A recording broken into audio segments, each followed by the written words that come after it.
Monara. On va essayer de voir un petit peu donc, tout ce qui est dieu et déesse bretonne. Alors, je sais que si vous regardez pas mal sur internet, vous allez voir qu'il y a des gens qui vont vous dire qu'il n'y a pas de dieu ou de déesse bretonne à proprement parler, puisque bon, la Bretagne, en plus d'être celte, a eu beaucoup de diverses influences, notamment évidemment celle du catholicisme. Donc voilà, je vous ai fait une compilation vite fait que je vous ai trouvé sur un site bechuil.free.fr, pas mal du tout. On va commencer par les déesses bretonnes. Bélissama, la très brillante, déesse gauloise, femme de Bélénos, liée elle aussi à la lumière, la chaleur, et elle est aussi déesse fertile. Brigitte, BRIGIT, il y a d'autres appellations, déesse notamment irlandaise, mais largement répandue. Fille de Dagda, elle est une des aspects de la triple déesse. Elle a été assimilée à Sainte Brigitte lors de la christianisation de l'Irlande. Elle inspire le barde, aide le forgeron et est poétesse et guérisseuse. Elle-même et symbolise la fertilité. Pardon. Ensuite, Dana ou Danu, la déesse mère. Déesse originelle irlandaise.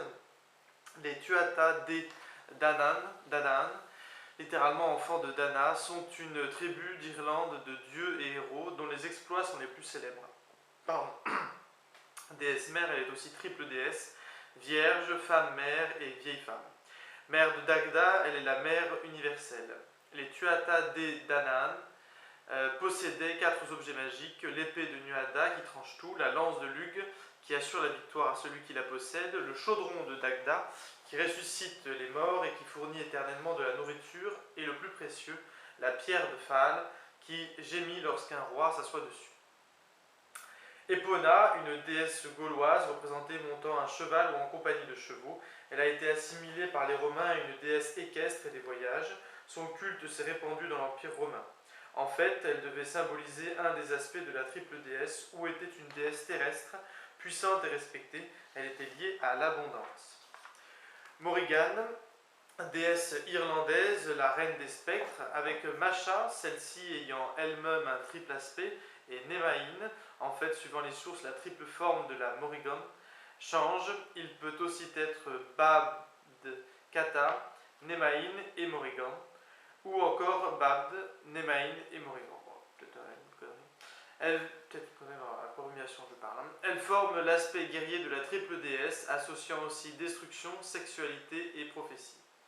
Morrigan est une furie de bataille, elle n'hésite pas à se déguiser en guerrier.